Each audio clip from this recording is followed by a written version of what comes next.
I am joined tonight by Dave McGowan. He is an independent journalist and an author of several books, including Program to Kill, Understanding the F Word, and the recent Weird Scenes Inside the Canyon, Laurel Canyon, Covert Ops, and the Dark Heart of the Hippie Dream. His website is Center for Informed America, where many of his articles can be read. Is it just a coincidence that the acronym for that is CIA, or should we suspect something? No, it's not a coincidence. That was, that was, basically just playing with people's minds. Yeah, get the people going on the internet with that one. Um, and you have a lot of provocative articles on that website. One is Wagging the Moondog, and you have a series of articles on the Lincoln assassination, which I recommend people read, but we won't get into that rabbit hole tonight. What I want to discuss tonight is your book, Program to Kill, and the other primary one is Weird Scenes Inside the Canyon. In Program to Kill, you made the connection to the CIA and the U.S. military's various mind control and psychological warfare operations, to the sudden appearance of serial killers on the American scene in the 1960s. I guess you presented the thesis that the creation or cultivation of these predators may not have been spontaneous, but was part of what you say may have been a covert assassination program, as well as a strategy of tension intended to direct public opinion in supporting the increasing police state. And is that a fair summation, by the way, Dave? Yeah, pretty much. Yeah. Okay, good. I don't want to put words in your mouth. I see. Serving a number of purposes of covering up the true motives. I believe that some of the crimes attributed to serial killers were absolutely targeted assassinations that were written off as just random meaningless homicides. With no real motive, and also to provide cover for mind control operations and to instill fear, in the American people. Just as we now have, and it's a funny thing that as serial killers have kind of faded from view, they've become much less prominent, much less a part of the daily fabric of our life that they were in like the late 60s through like the 80s. We just had this steady parade of these name brand almost celebrity type serial killers, and nowadays you don't really hear much about them at all. And there was even a study done that empirically showed that there are far less serial killers prowling the landscape these days and far less victims of serial killers. And I see it as being kind of a peril. The government needs enemies. They need external enemies and they need internal enemies. And so just as the threat of international communism was quickly replaced with the threat of international terrorism, on the international front, the same thing kind of applies here, in that the purpose served by serial killers now seems to be served by these spree killers, quote unquote domestic terrorists, with the school shootings and the theater shootings and workplace shootings and whatnot, which have now largely replaced serial killers as our domestic boogeymen, and I think serve very much the same purpose. And I guess as you examine whether it's the shooters or the domestic terrorists or even the international terrorists like Al Qaeda, if you look beneath the surface, you can find a connection to intelligence agencies, how they're either supported or nurtured by them, and or stimulated by them. And you make the same case with the serial killers, where they all have some sort of connection to the U.S. military, intelligence, or institutions within the United States, like prisons and psychiatric wards, which were co-opted by the intelligence agencies, in the 50s, part of the MK Ultra program. Could you expand on that as far as providing some evidence for that accusation? Yeah, I would say that's a very accurate statement of my beliefs. Yeah, that if you scratch a little bit beneath the surface, whether you're talking about a serial killer case or a modern case of quote unquote domestic terrorism, the Boston Marathon, or whatever it is, and like you say, the international Al Qaeda and ISIS, you find the same.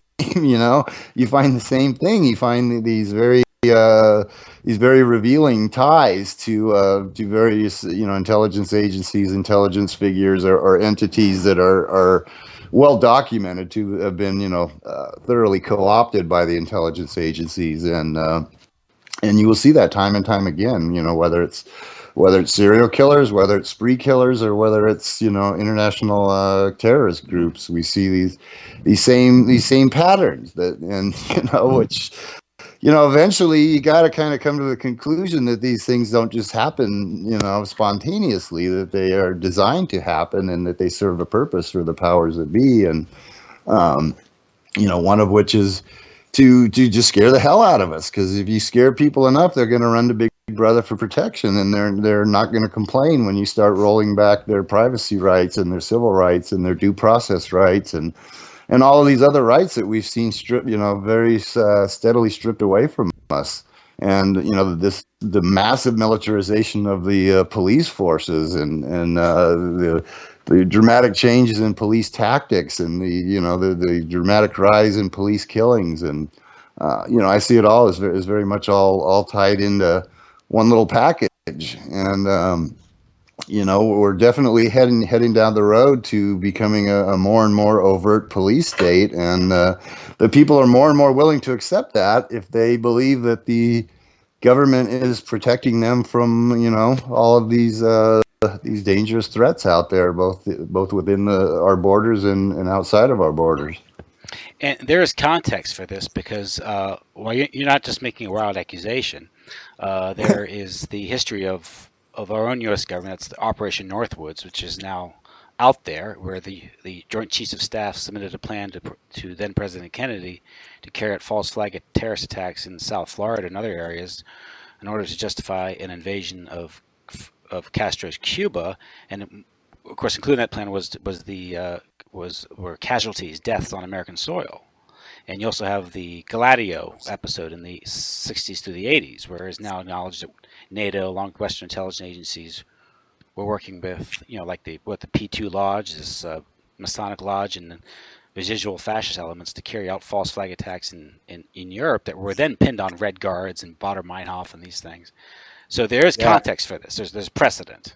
It's on record. Yeah, absolutely. Yeah, in the aftermath of World War II, going all the way back to the 50s or even the late 40s, we had these sort of stay-behind units, so to speak, operating under the rubric of Gladio that were specifically there to carry out false flags attacks and blame it on the opposition, blame it on to stifle any movement towards a more leftist kind of more socialistic sort of a social system, political system, and ensure that post-war Europe was developed along the lines that we wanted it to develop. So there's definitely historic precedent for that type of operation. It's not just tinfoil hat, conspiracy theorizing. It's pretty well documented if you look at the actual history rather than what they teach us in the classroom. And there's evidence for that. There's you have, I think you've called it, the serial killers might have been an example of Phoenix program come home. Because explain what you know. What's your idea? What's your impression of the Phoenix program in Vietnam, and how it coincided or had some resemblance to some of the violent acts of these serial killers at home? Yeah, the Phoenix program was a psychological warfare operation, acknowledged as a psychological warfare operation that was designed to terrorize the Vietnamese people into submission, by carrying out these targeted assassinations and torture and whatnot. And one of the hallmarks of the program was that they would frequently, their operatives would frequently leave the bodies gruesomely displayed as a warning to any others that might be thinking of following that same path. And so they would do just horrific things, there were elements of cannibalism and necrophilia and mutilation and leaving bodies just gruesomely posed and staged and whatnot. And if you read the accounts of some of the these activities that were actually carried out, they sound a whole lot like the scenes left behind by serial killers in the 70s and 80s. Very, very similar, and the timing, I mean, the Phoenix program was in operation from like the I don't know, like the mid '60s through like the early '70s, under the command of William Colby. He was the guy running the operation, and then in the early '70s, he came home and became the director of the CIA. And at that very same time, all of a sudden, these serial killers, which had been a very rare phenomenon, they didn't even have a name yet. When they would pop up, I mean, they were very few and far between. But beginning like the late '60s, early '70s, they were just suddenly everywhere. Just these like name brand, people that names that we remember to this day. Like Jeffrey Dahmer and Ted Bundy and Charles Manson and the Hillside Stranglers and the Night Stalker and all the people that media gave catchy names to, and they almost became like celebrities, and that all really started. That all really began at the very time that we were pulling out of Vietnam and bringing the people home, and the guy who was running the program itself came back home and took over the Central Intelligence Agency itself. So yeah, to me, it looks a whole lot like the Phoenix program come home, and for the very same purpose, to terrorize the American people into compliance with going the direction that the government wants them to go, just as it was the goal in Vietnam, and it was very effective there. So why not bring it home, and try it here? So yeah, to me, it's all definitely all part of the same continuum. I guess not accepting, not willing to accept that maybe those in government or the national security state are willing to do that to the American people aren't willing to accept that maybe they look the people in the national security state may look at the people like Vietnamese peasants.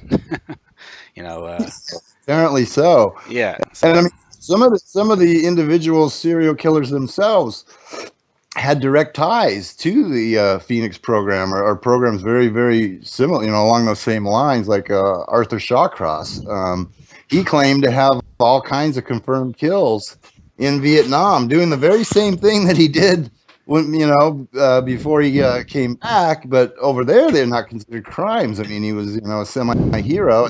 Comes does the same thing, and he's a serial killer, and Richard Ramirez was actually mentored by his cousin.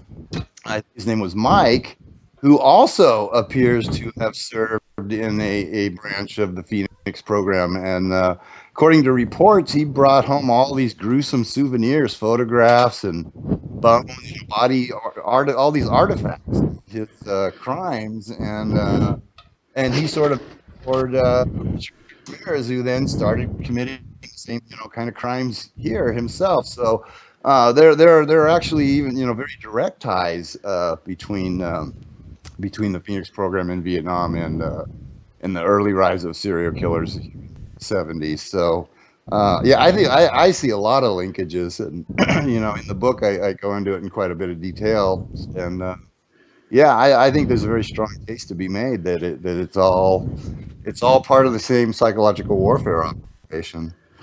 yeah, I'd say that for all those listening or listening to this and maybe are incredulous or skeptical, it's just they read your book, read up on the topic, and go through all the evidence and the cases that you bring up in that book, because there's just too many anomalies to write it off as a coincidence.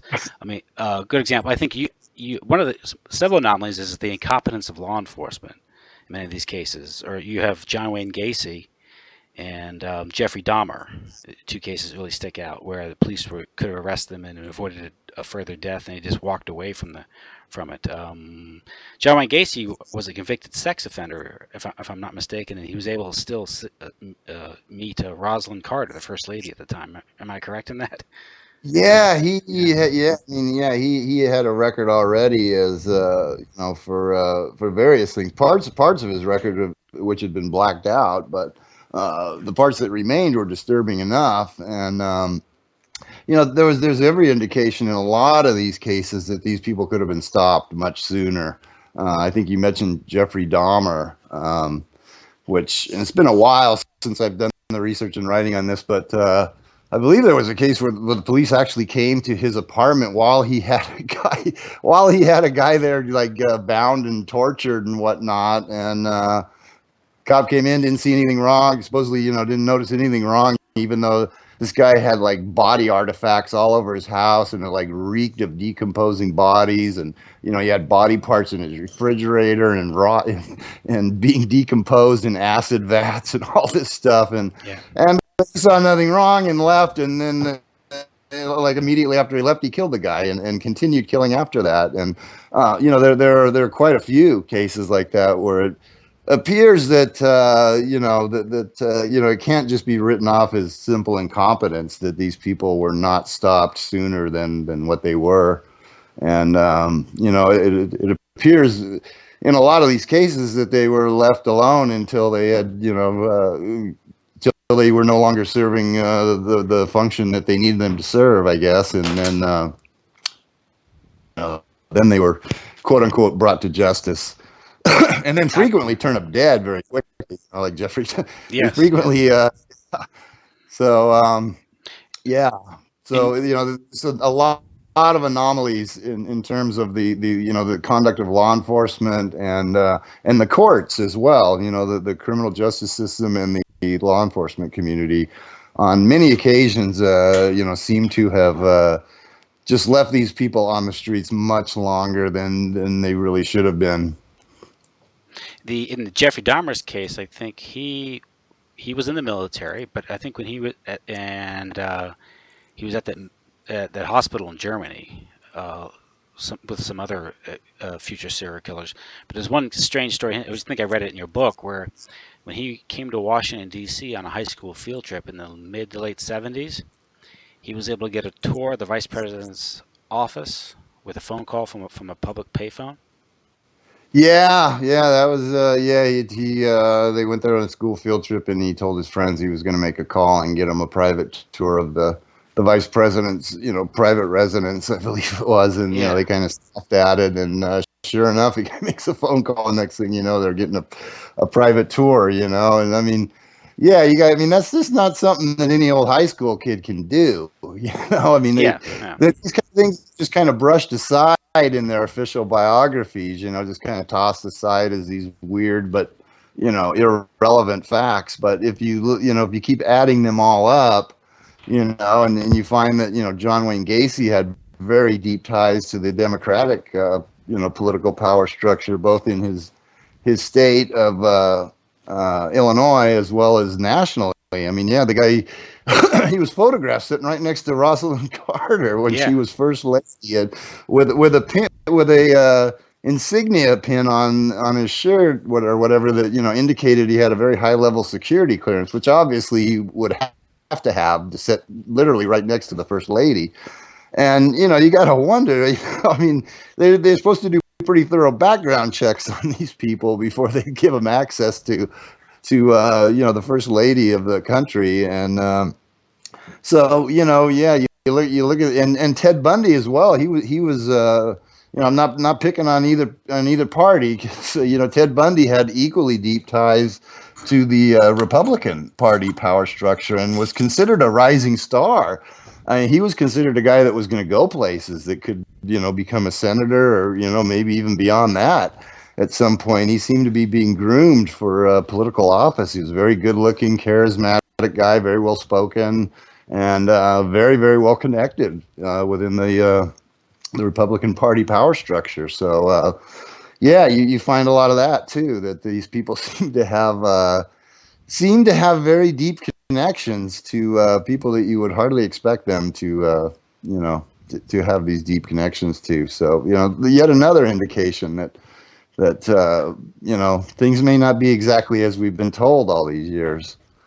And you get part of the book, at least a good third or maybe 40% of it deals with organized pedophilia, which I thought was interesting. It's because I think you brought it in that book. You led in with the Marc Dutroux affair in Europe, which a lot of Americans aren't familiar with. But there's another case where a person had resources at his disposal which were unexplained. He was on welfare, but he was able to own a bunch of houses, and it looked like he was capturing young girls for elite members of, I guess, in Belgium of the whether it's officials for NATO or the Belgian government. Yeah, he very deep political ties, and his case was initially written off as just another serial killer case of this guy who was kidnapping and confining and raping, torturing, and ultimately killing all these young girls, some of whom were found buried on his property. But he himself said, and a lot of the evidence that surfaced tended to indicate that he was not actually working alone at all, that he was kind of his job was to procure these young girls for oftentimes for others, and that they were trafficked within a network, and so that's another common theme.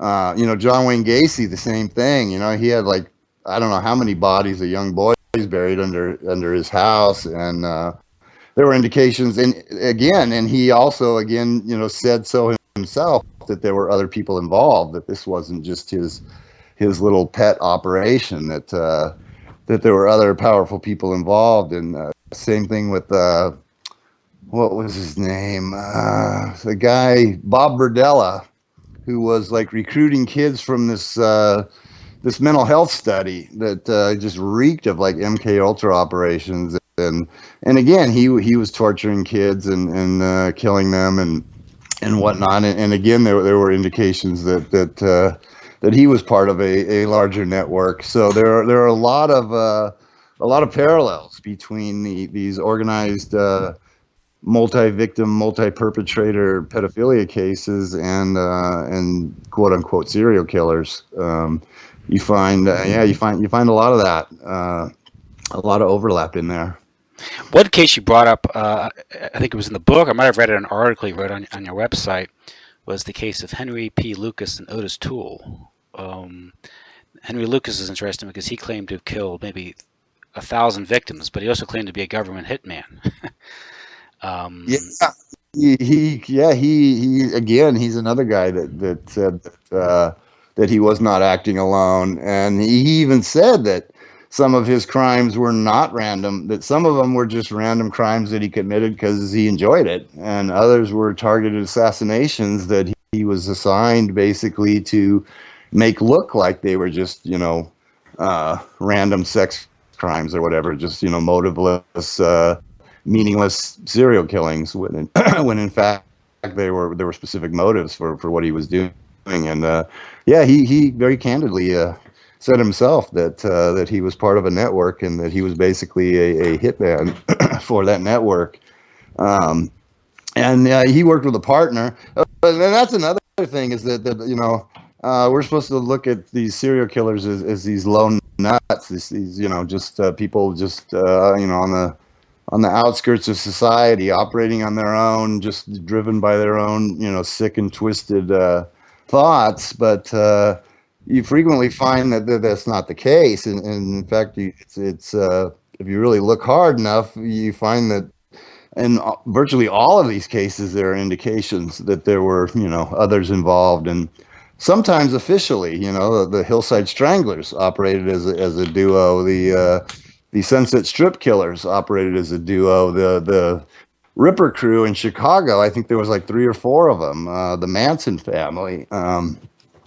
So there are cases where it's acknowledged that that there was more than one perpetrator carrying out these crimes. But if you look really closely, you'll see time and time again that even in the ones where it's not officially more than one perpetrator, there are certainly indications that there were, and they have sometimes they acknowledge it themselves.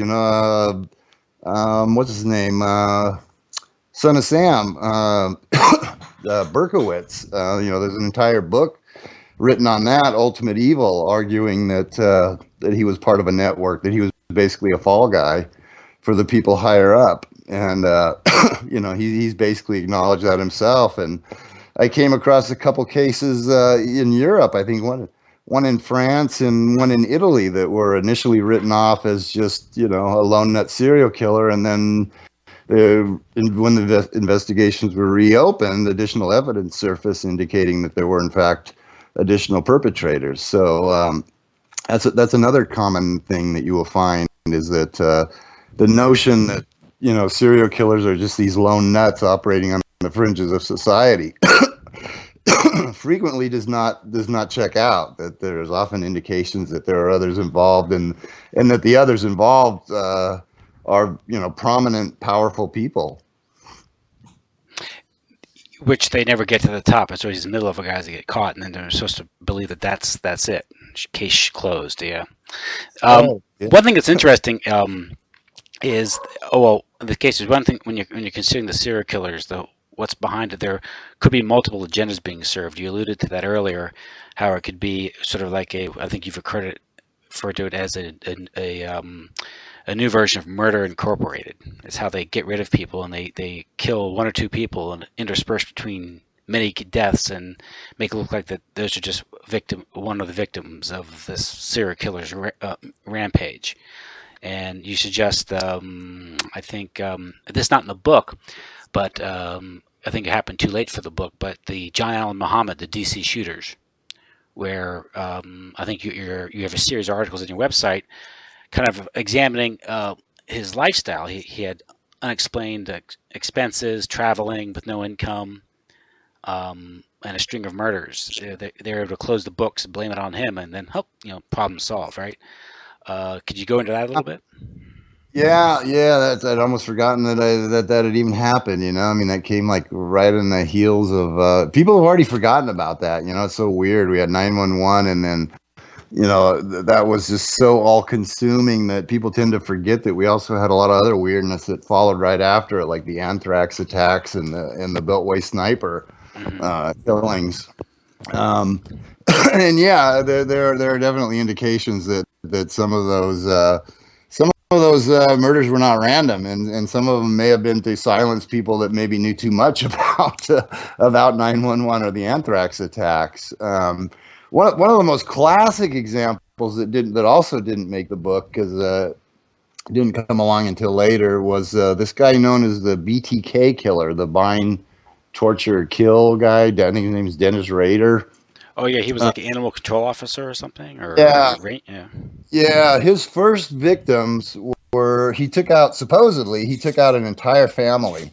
I can't remember their name offhand, but the father was a military intelligence type operative. He seemed to be some kind of a covert operative of some sort, working through the military, and his wife was like a judo instructor, and then they had a couple of like teenage kids and a dog. They had a guard dog, also a trained guard dog, and the wife was like a judo instructor, and she had taught judo to the kids and whatnot. And this guy had told one of his sons, he had given one of his sons very clear indications that he believed that his life was on the line. The kid said that, afterwards that some of the things his dad said, indicated to him that the dad was worried that he might not be around, and this was a guy that had extensive military and paramilitary training. He had weapons in the house. He knew how to use them. He knew martial arts. His wife knew martial arts and all this stuff. And he believed that he had been targeted, because of something involved with his work, obviously. And the whole family was taken out. I mean, just somebody came in, bound up the whole family, the husband, wife, the kids, neutralized the dog, and just took them all out all at once, the entire family, except for one son who wasn't there at the time. And then after that, there were these more, sort of traditional, what we think of as serial killings with, a single female victim, sexually violated and killed graphically and whatnot. These crimes that much more fit the mold of what we would consider a serial murder.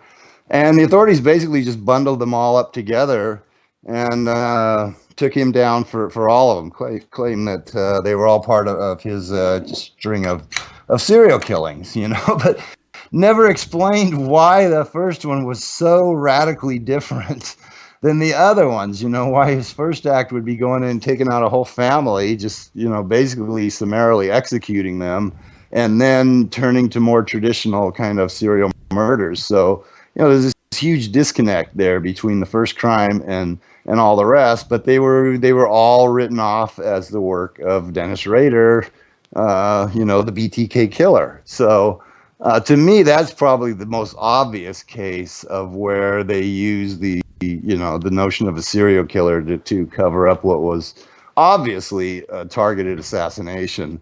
And again, never explained how this mild-mannered animal control officer could have gotten in the home, past all of these the father being, who he was, and the mother, and the trained dog, and the two kids, the four people in the house and a dog.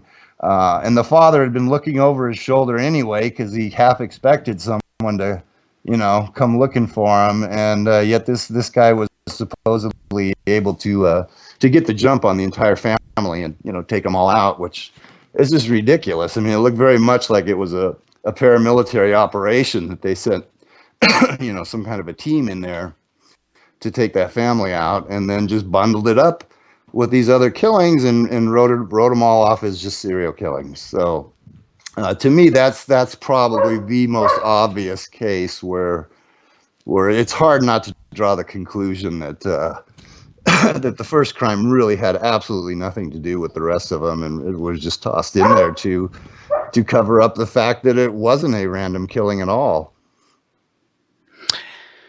It's almost as believable as, say, 19 Muslim hijackers taking over 4 planes with box cutters, and with the planes not being able to even get a squawk out, learning of a hijacking. But that's another topic, isn't it? So we're supposed to believe these things. People don't realize it's very difficult to kill another human being, especially when you're by yourself, because the victim doesn't usually give in.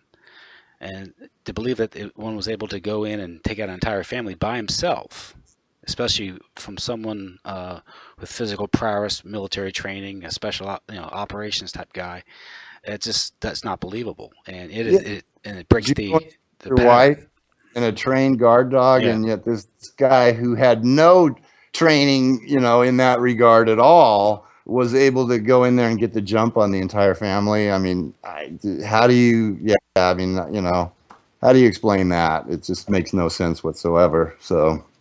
One other thing you've discussed about one of the reasons why the serial killer phenomenon was arose in the 60s and late 60s, 70s, was more of a psychological operation against the public in general. Consider Son of Sam. Even if you buy into the official narrative of this one person doing it, David Berkowitz, how many people did he allegedly kill? 6 or 7? Right? I don't remember exactly. Yeah, I mean, they all kind of flow together after a while. I don't remember what his body count was, but it was fairly high. But how many homicides a year are committed in a year in New York City? I mean, especially back in the mid to late 70s. But the effect that had on the public, the fear that it created, people didn't want to go out anymore. They weren't, neighborhoods were all quiet at night. And if you look today, whereas kids don't go out and play anymore, largely is because of fear of kidnapping.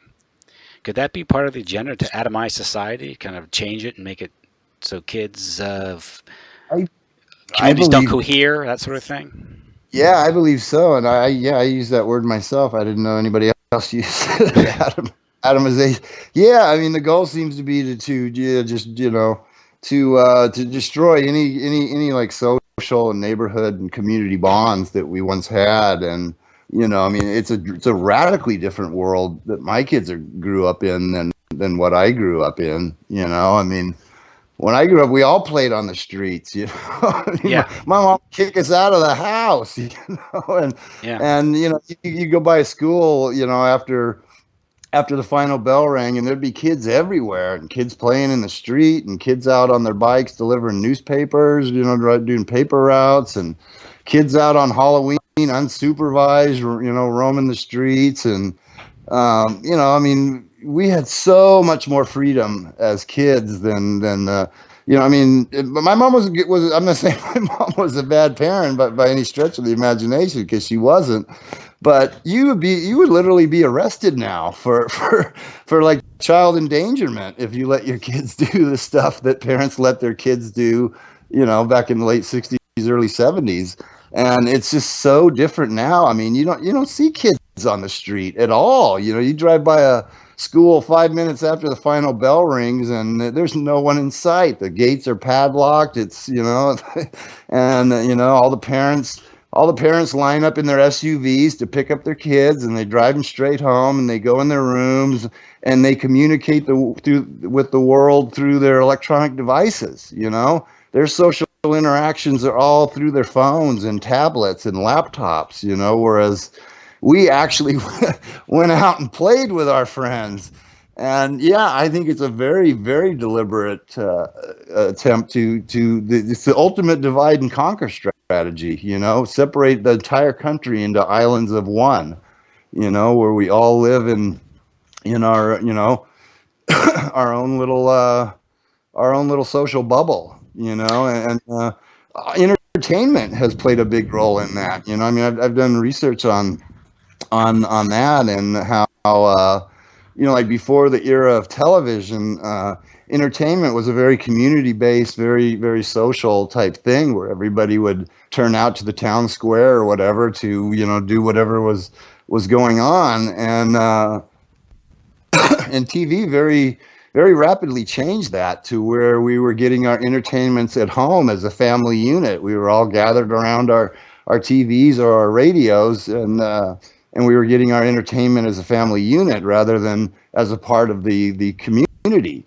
And now with modern technology and smartphones and tablets, we've been split even further. We're not even family units now. I mean, you go into most people's houses when they're eating dinner, and everybody at the table has their phone out, and they're all like texting or surfing the web, or everybody's in their own little world now. So yeah, I think it's been a very insidious process to completely atomize society and completely destroy community bonds, neighborhood bonds, and even family bonds, and just completely isolate each and every one of us. And ironically, most people view it just the opposite. I mean, we have Facebook now and social media, and and people connecting with people that they would have never connected with otherwise, and people have like 800 Facebook friends, and wow, I have this great social life. I have 800 Facebook friends. Well, how many real friends do you have? So we've reached a point where there's the appearance that we're more connected than ever, but the reality is that we're more disconnected than ever, and heading further and further in that direction. I mean, that's how I see it anyway. Yeah, the technology, the socialization. I was dealing with a customer, my day job, and she told me that her kids, there had been a lockdown, a drill at their school. It's a standard, well-to-do suburb with a typical public school, and one of her sons came home terrified. He went to school feeling perfectly safe. He came home feeling terrified because he thought, because they had the drill, that he is a potential target, and now he's terrified of school. And I didn't say it because I didn't want to get into it, but I thought to myself, that's the function of the drill, to terrorize the kids. And it's the prison to school project, or school to prison project rather. What the schools are. Yeah, I mean, there was some of that when I was a kid. I remember in the 60s, all through elementary school, through the mid to late 60s. I started school in 65, I think, 64, 65. I started kindergarten. And so all through my elementary school years, I distinctly remember that we regularly would have drop drills, we had fire drills also, which I mean, those actually served a purpose in teaching. You can see that, if there were a fire. But we also had drop drills where we were preparing ourselves for incoming nukes from the Soviet Union, and we would do that by getting down on our hands and knees under our desks and duck and cover, as if those school desks were going to protect us from a nuclear bomb centered on Los Angeles. So I mean, there was fear mongering going on even back then, but it's become much, much more sophisticated and much more invasive and intrusive nowadays. So yeah, I can imagine. I mean, we were supposed to be scared back then. I mean, we were just constantly reminded that a nuke could land on us at any time. I think that was And wasn't that one of Edward Bernays' ideas, the drop and roll, or the duck and drop? I wouldn't doubt it. Yeah. I would not doubt it. So I mean, we were raised in kind of a climate of fear, but nothing like what these kids experience now, where they got armed guards, popping up in the schools, and metal detectors, and terrorism drills, and just I can't even imagine what that does to the psyche of a kid nowadays. You're familiar with the problems with not only with Sandy Hook, but even with Columbine 15 years ago. The anomaly, the problems, the story, that apparently one of the chief investigators' son was one of the trench coat mafia. Dwayne Fusilier or something. Yeah. I don't remember what his name was. Yeah, his son. Yeah, his son was a member of that social clique, the quote unquote trench coat mafia, and yet FBI didn't see any conflict of interest in putting him in charge of the investigation.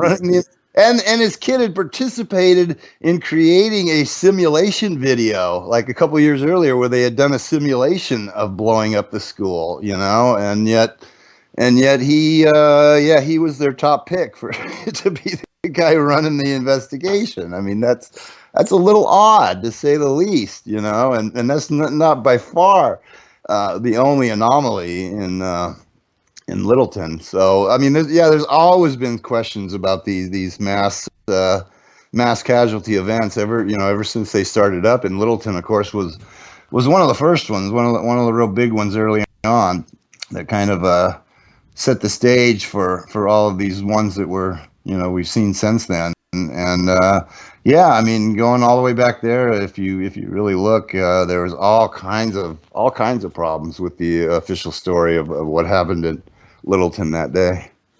And even with going back as far back as the Manson case, where of course with Manson he wasn't even there, but he was charged and convicted for the murders, and so were the actual perpetrators, despite the fact that the claim was that they were helpless zombies. It wasn't Bobby Bouzoulet, the actual ringleader in the killings there at the house there in Cielo Drive. Was it Bouzoulet? I think Bouzoulet was actually already in prison. Oh, was it Tex Watson maybe? Inman. It was Tex Watson who was kind of running the show, and the Manson case is a fascinating case because I think it may be the only case that I'm aware of in the history of American criminal justice where these people, the Manson's followers are. I mean, the trial was really based on the concept of mind control, although it was never phrased that way. It was never put in those words. But the conviction of Charlie Manson himself was. I mean, there's a huge problem with, as you kind of alluded to, with the Manson prosecutions, because on the one hand, Charlie wasn't even there. He was not at either of the scenes. He was not involved hands-on in the killings of either the victims at the Tate Polonsky house or at the La Bianca house, and yet he was convicted of first-degree murder and sentenced to die, based on the prosecution's contention that he had such a psychological hold on his followers that when he ordered them to do whatever it was, that they basically had no power to resist him. And that was the basis of his prosecution. So, I mean, they basically argued that he was a practitioner of mind control, but without putting it in those words. And yet at the same time, they also convicted and sentenced his followers to death, which makes no sense. Because, I mean, how can you on the one hand argue that they had no choice but to obey Charlie, and yet on the other hand hold them 100% responsible for their actions? I mean, there's a huge disconnect there. So the Manson case was a very unusual one, to say the least. And it might have served that dual multi-purpose that you've talked about, whereas on one hand it might have been some sort of drug burn or a hit job. But at the same time, it tended to alienate in the eyes of the public or destroy the reputation in the eyes of the public, the sort of the hippie counterculture way of life. And look at these long hairs are coming to get you, and you better support your local police and support the military and that sort of thing. Because if I'm not mistaken, didn't they refuse to give Charlie Manson a haircut for his trial? I've read that somewhere. I don't know that, but it's quite possible. They definitely wanted to present him as a hippie, Yeah. even though his own personal philosophy was very far removed from the hippies, and he never considered himself to be a hippie. And he was much older than the hippies. He was a good 20 years older than most of his followers, who were these young hippies and flower kids and whatnot. Yeah. But Charlie was not. He did not consider himself a hippie, but he looked the part, Yeah, and he fit the suit. yeah, that was one of the big, death blows for the whole, it came at the tail end of 1969, as the 60s were giving way to the 70s, and that was definitely one of the, one of the nails in the coffin of the hippie movement was, this basically presenting what people had thought of as these, very bucolic, peace and love communes, and basically saying that there's a very dark and violent side, lurking underneath that image, and it went a long ways towards destroying, that whole spirit of the '60s, as did the SLA case, the Symbionese Liberation Army, the people that kidnapped Patty Hearst and were holding up banks and whatnot and making all these demands and posing as this very radical leftist group, and which played out very close in time to the Manson killings, and it seemed very much like a dual pronged strategy to me, with the Manson being used to discredit the more peaceful, communal hippies, and the SLA used to discredit the more radical organizations like the Weather Underground and the Students for Democratic Society.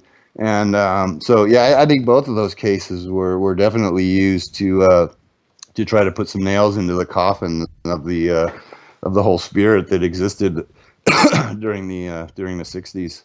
And Manson himself, he fits the role or the pattern of his life. He spent a good 2/3 of his life in institutions, even at Boys Town, and then the prisons and the institutions.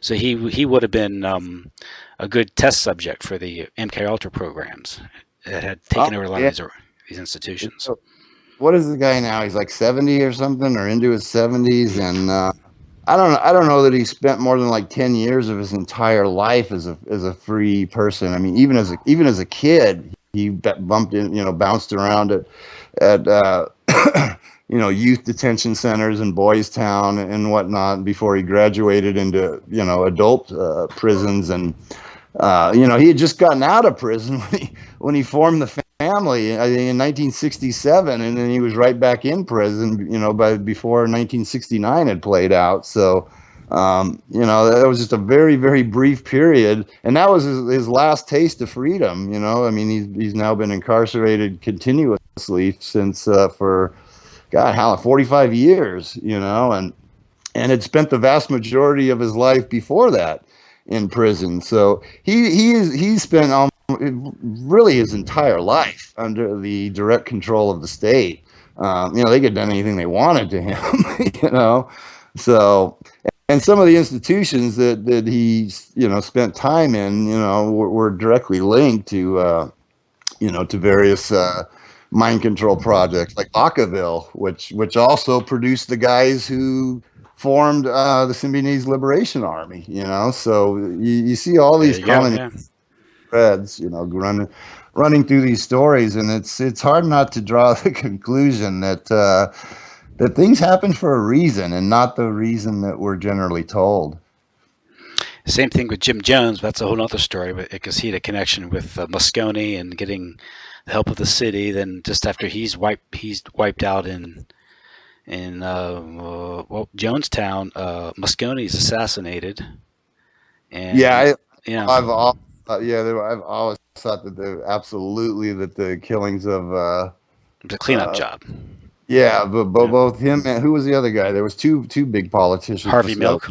Yeah, Harvey Milk. Yeah, yeah. I think both of them Yeah. were definitely part of the cleanup operation. You know, they once it went down in Jonestown. You know, I mean, eventually the trail was going to lead back to San Francisco, and so yeah, I think they had to do some cleanup work.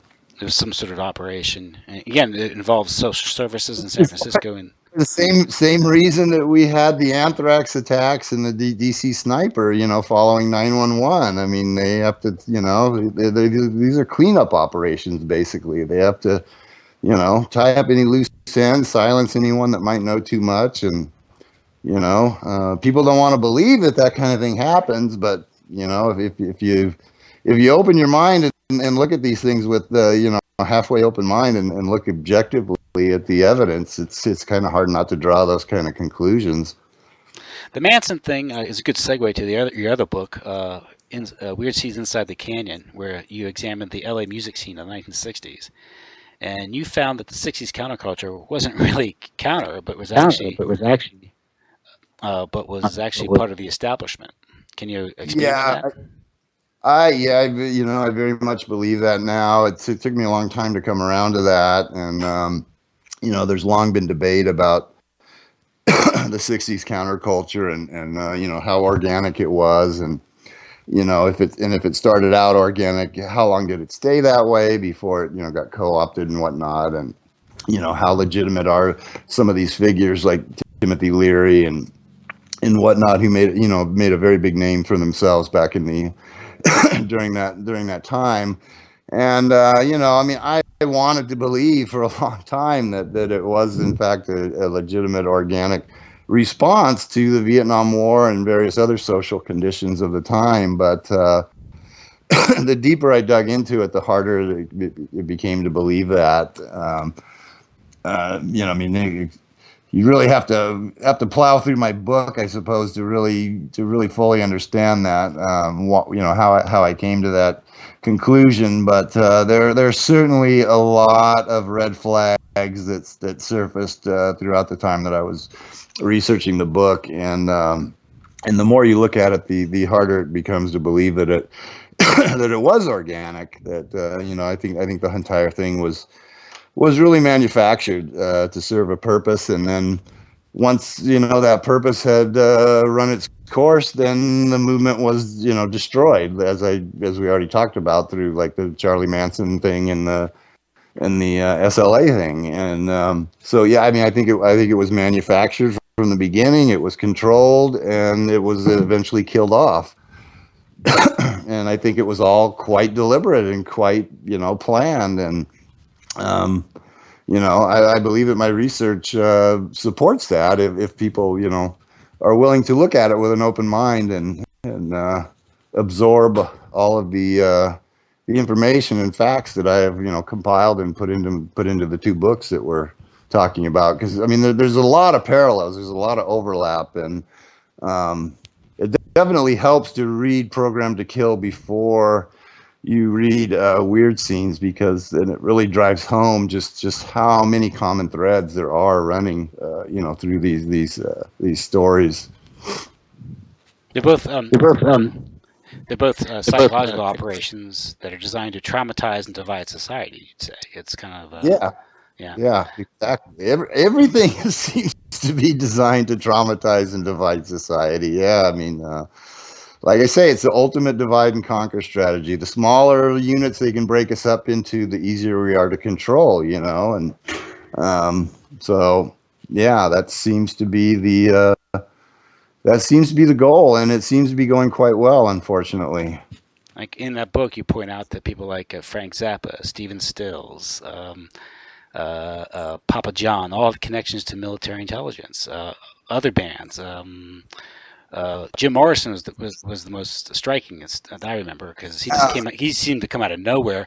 I know we're running a little bit out of time. Can you just expand on the case of Jim Morrison? I thought that's interesting. Morrison is probably I mean, his case it's not all that different from most of the other ones. You know, I mean, to an overwhelming degree, if you really look at these bands that came out of there and the people who served as the front men or that who emerged as the biggest stars, you know, whether it's David Crosby with the Byrds or Stephen Stills with Buffalo Springfield or John Phillips with the Mamas and the Papas or Frank Zappa with the Mother's Invention or Jim Morrison, and, you know, on and on and on down the list, you find time and time again that these people, to an overwhelming degree, come from a military intelligence background. They come from career military and career intelligence families, and have a lot of rather unsavory connections that don't really fit in with the whole hippie peace and love vibe. And you know, Jim Morrison is probably the most extreme example of that, in that um, his father was actually the Navy admiral who was in charge of the fleet of ships that orchestrated the Gulf of Tonkin incident, in which, you know, U.S. warships supposedly came under fire, and, you know, I mean, later our government is all but acknowledged that it's very questionable whether they did actually come under fire, but nevertheless they claim that they came under fire, and that was the pretext for vastly expanding the Vietnam War, for introducing, you know, we were already there with air support and advisors and whatnot, but the Tonkin Gulf incident led immediately to the passage of the Tonkin Gulf Resolution and the introduction of ground troops into Vietnam, and ultimately to the deaths of something like 60,000 Americans and countless millions of Vietnamese and Laotian and Thai people. And all of that was possible because of the Gulf of Tonkin incident, which Jim Morrison's father was the commanding officer overseeing those ships. So, I mean, he was very much an integral part of that entire operation. And I mean, literally, just like seemingly months after that, his son emerged on the Sunset Strip out of Laurel Canyon as this hugely iconic, you know, larger than life icon of the peace and love hippie generation.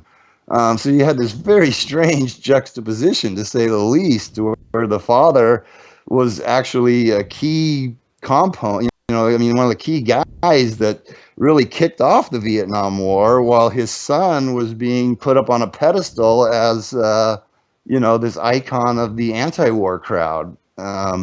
And you know, you see that time and time again as you look through the bios of these people, that yeah, the you know, their family connections are strikingly at odds with the notion of them being you know, peace, love, and understanding kind of guys. So yeah, And you there's know, Frank Zappa's dad was a yeah, chemical warfare engineer at um, what is it, Fort Detrick, or is the Edgewood Arsenal, Edgewood at Arsenal. the Yeah, yeah. home of you know, Frank Zappa was actually born. His dad, they actually lived for a time on the base, and you know, in housing on the base. And Frank Zappa actually lived the first 7 years of his life at the Edgewood Arsenal. Went to school there, lived there, and you know, and then he emerged again as this icon of the flower power generation, even while his dad was involved in you know, chemical warfare research, and, you know, very likely involved in some of the chemical warfare that was waged in Vietnam, because we did a lot of, you know, we don't like to call it that, but, you know, I mean, we bombarded them with napalm and white phosphorus and depleted uranium and various other, you know, chemical agents, and you know, which was his father's specialty. And so again, you know, you have this guy who was conceivably you know, very much involved in you know, making this whole genocidal operation possible, and the son you know, taking emerging as an icon of the opponents of the war. So yeah, there's it's uncanny, really, how many of these people can be traced directly to the military intelligence community. And wasn't his wife also wife's the executive secretary, head of naval weapons research or something? Yeah, Gail Sloatman. She was from a naval Yeah. a naval family of naval officers, career naval officers. Yeah, had worked had worked in that capacity, and was also raised in that environment.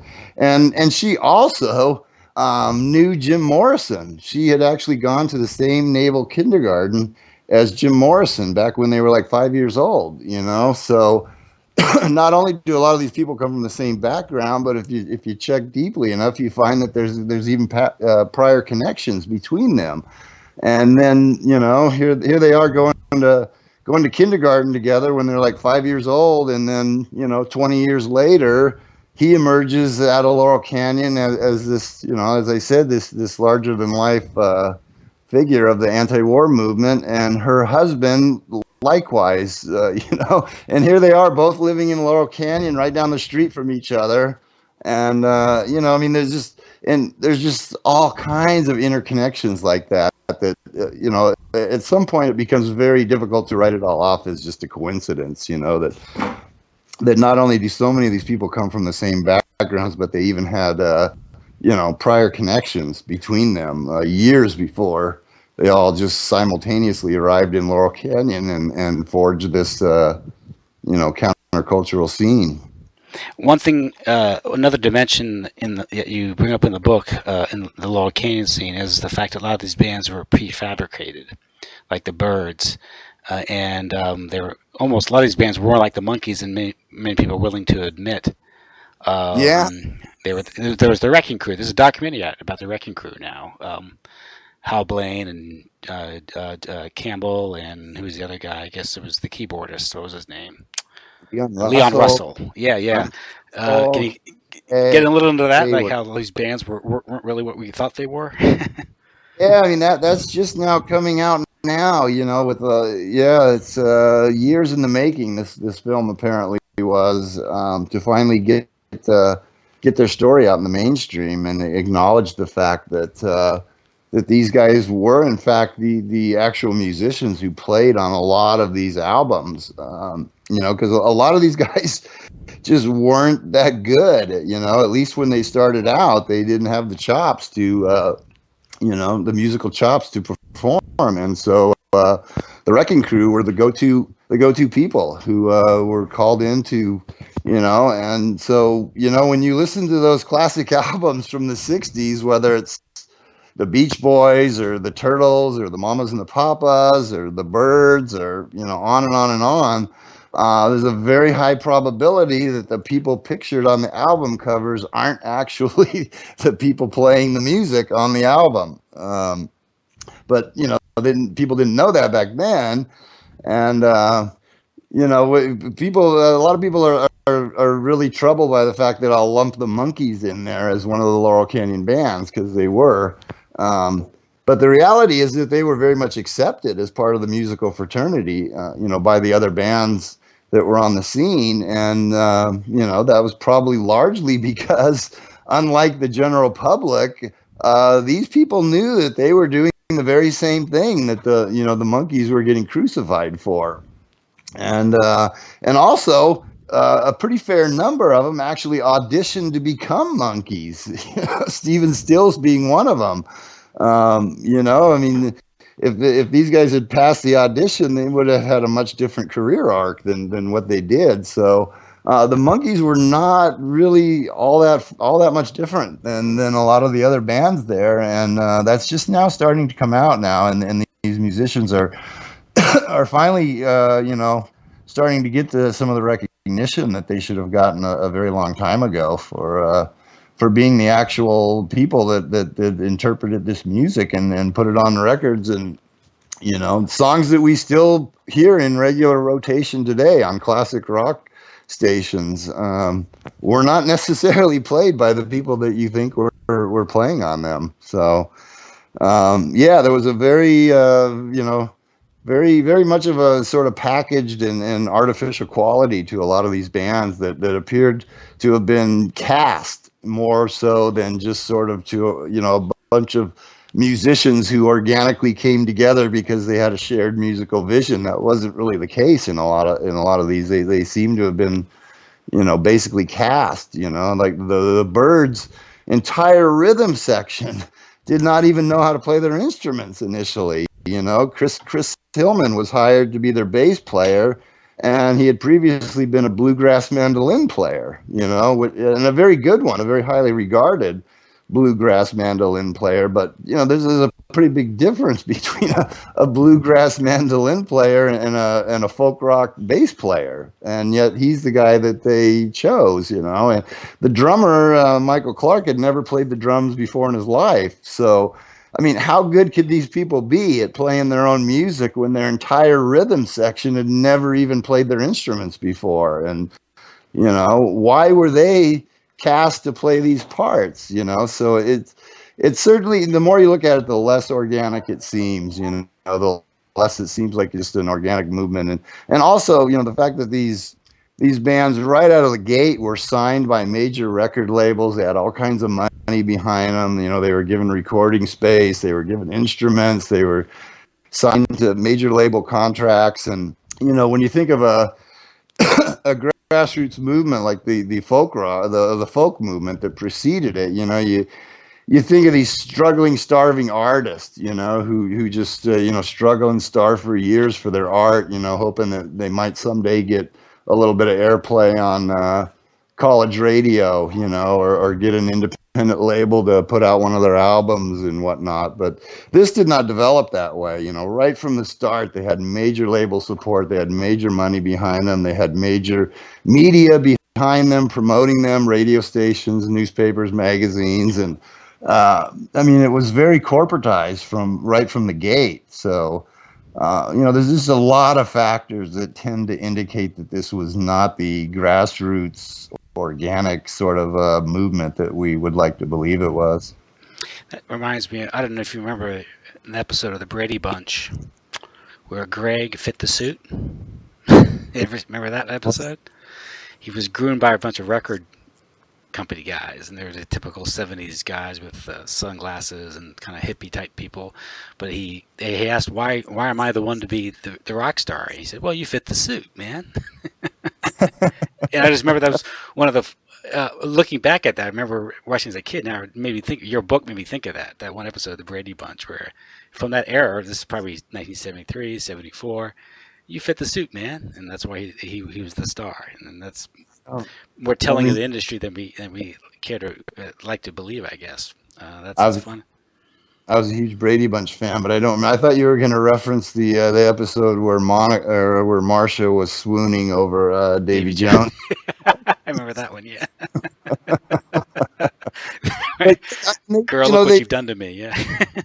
Basically, the various sources have acknowledged that Michael Clark, the drummer, as I say, was cast. The guy cast to play the drummer in the Byrds, had never played the drums before, but he bore a close physical resemblance to Brian Jones, who at the time was the biggest rock star on the planet. He was the founder of the Stones, who ended up dead in his pool, right?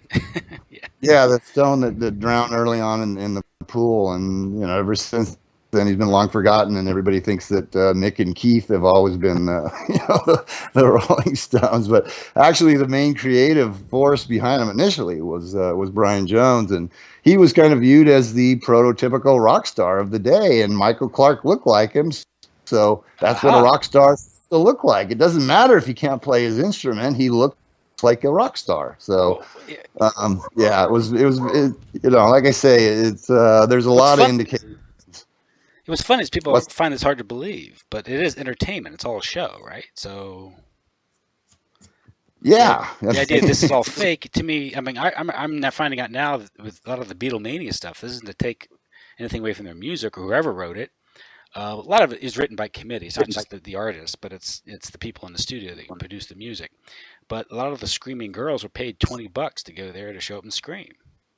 Yeah, and I mean, a lot of those were shot very, very close up to make it look like, there were far more people there than what, we get this close-up view of this mob of, and you're supposed to assume that they're just the head of this mob, but Yeah, a lot of that stuff was staged. There were staged photo ops and whatnot to create this massive buzz. And eventually, they did have a massive buzz, Oh and, yeah. and women did fall at their feet and swoon and all that. But initially, the initial stages of Beatlemania seem to have been very much manufactured to put these guys on the map and set them on the course to becoming the massive stars that they soon became. Well, it's like Edward Bernays and the Liberty Torches in the 20s with cigarettes. People start to believe that's what you should do, so you start doing it, and it's mass psychology. Yeah. Um, Well, it was like the toppling of the Saddam Hussein statue, at the end, where we saw these images where, and then later the more widescreen images were released, and it was very obvious that it was staged. But if they film it from the right angle and the right way, they can create whatever impression they want, and that seemed to have been the case. With the early Beatlemania thing that really lit that fuse. and if you look at Laurel, consider Laurel Canyon proper itself, there's a strange facility there. Was it Lookout Mountain? Lookout Mountain Laboratory, yeah. I Yeah. mean, that's yet another thing is that this isolated little slice of LA where all of these people decided to congregate and create all this music and this whole countercultural scene just right smack dab in the middle of it was a covert Air Force intelligence facility in full operation, at least through like 1969 officially, and according to some people beyond that, but certainly through the late 60s. And so, yeah, I mean, not only do you have these people coming from a military and intelligence background, but they just happen to congregate around a covert military facility, of all places. So, again, like I say, there's just so many threads, and the book is very densely packed with facts and figures and dates and whatnot, and as you go through it, you just, like I say, at some point it just becomes all but impossible to write it all off as coincidence that there were just so many of these strange interwoven threads, going through that whole scene. And the main purpose behind this, as a psychological operation, would be if you take into consideration the politics of the mid to late '60s and the Vietnam War, there was a budding anti-war movement that was, I guess, intellectual, middle class, respectable, and the idea was to marginalize it, and alienate the silent majority, as Nixon would call them, by equating it with a bunch of long-haired freaks, right? More or less. Yeah, that's what I believe. Yeah. I mean, that's something that's difficult for people to wrap their head around, because when people think of the anti-war movement and all of these other social movements that were going on in the 60s, they really equate it with the hippies. The hippies are viewed as being synonymous with the anti-war movement, and but that was not initially the case at all. As I point out in the book, and with references cited and whatnot, it really began on college campuses with very straight-laced, clean-cut, respectable college professors and their equally clean-cut, respectable students, and then suddenly all of these hippies emerged and became the new face of the anti-war movement. And it's not hard to see how that could have just been completely alienating to mainstream America, and I mean, I grew up admiring the hippies and wishing that I had been born 10 years sooner so that I could have been a part of that scene. But I can certainly understand how to a lot of people, these people might as well have been from Mars. I mean, all of a sudden you got these dirty, grungy hippies with the long hair and the beards, and they have their own lingo and the free love and the open drug use and this new music, and I mean, everything about it was just so foreign and strange to mainstream America that it's not hard to see that could have been a very, very effective strategy for not for marginalizing the anti-war movement, and a lot of people want to believe that the hippies were the anti-war movement and that they stopped the war, but the reality seems to be much different, that they were put in there to replace the original, much more respectable anti-war movement and give it a face that was, completely unacceptable to a large portion of the country. And it was very successful strategy because people now, absolutely equate the hippies with the anti-war movement. And so because of that, they can't understand, well, why in the world would the government create an anti-war movement that didn't previously exist? But that's not the case at all. So that's something that's a little difficult for people to wrap their heads around. But that's what my research has revealed to me. That you've also talked about Woodstock as being an outdoor trauma-based mind control program, which I thought was interesting because it was sort of made to fail. So it certainly seems to be. From what I've read about Woodstock, it doesn't seem to me like a lot of those people could have really had a very good time there. They were basically held prisoner. They had to abandon their car. There were rows of cars going for miles. People had to literally abandon their cars to get in there. And so once they were in there, they had nowhere to go.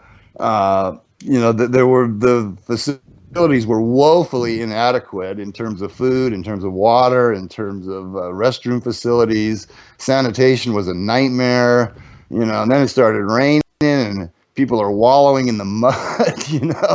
They can't get food, they can't get water. They're living in human waste because there's not adequate sanitation facilities. They're being drugged, acids being freely circulated around the crowd, and they're being bombarded with music, from sun up till, well into the night. They're sleep deprived. Everything about it seems to me to be, if you studied the MK Ultra literature, it seems an awful lot to me like a big, giant, open-air MK Ultra experiment rather than the, peace, love, and understanding thing that we're that we're supposed to think of it as. So, people's recollections of the 60s can't really be trusted to a large degree anyway. It's said that if you remember the 60s, you weren't really there, as the classic. And, people tend to idealize these things. So, and everybody wants to claim that they were there. If you were alive in the 60s, everybody wants to claim that they were actually there. But, I find it hard to believe really that a lot of these people really had a good time there. It just doesn't seem to me like it just doesn't seem like a pleasant 3-day experience, based on what I've heard and read about it. So, yeah. And doesn't help matters that is now acknowledged that a lot of the psychedelic drugs that are distributed at these various rock festivals were provided courtesy of the Central Intelligence Agency. Yeah, exactly. And not just there, but, at Altamont, at the Monterey Pop Festival, and, at Altamont then took it to a much even darker level than Woodstock, as far as the conditions that definitely was not a pleasant concert for a whole lot of people, getting clubbed by Hell's Angels, does not make for a good concert going experience, really. Getting surreptitiously drugged and then beaten, it's not. And so, things started to turn very, very dark around then, to say the least. Well, Dave, I kept you longer than I said I would, so I'll let you call it a night. I want to thank you for coming on tonight and share your thoughts and your research with us. It's definitely, all I can say is if you doubt what you've heard tonight, just read the book, do the research, and draw your own conclusions. I think you've made a strong case that there are definite connections, and culture, music, entertainment, movies, these things are very important, and the powers that be aren't going to sit back aren't going to sit back and let the market decide what's out there. So they're going to manipulate these things. So I don't think it's too far-fetched at all. again, just read the books. Where's the best place to get your books and read your stuff? That's the advice that I always give people is do your own research, look into it yourself and draw your own conclusions. You should not just blindly accept what I say any more than you should blindly accept what the government says. Do your homework, look into it yourself and draw your own conclusions. That's absolutely the best advice that I could give to anyone. My books can be had at my website, which is as you mentioned, the Center for an Informed America. The URL is www.davesweb.cnchost.com. But it's probably easier to find just by Googling Center for an Informed America or my name, Dave or David McGowan, and it will come up. And there's a link there on my homepage where I am selling them signed copies directly through my website.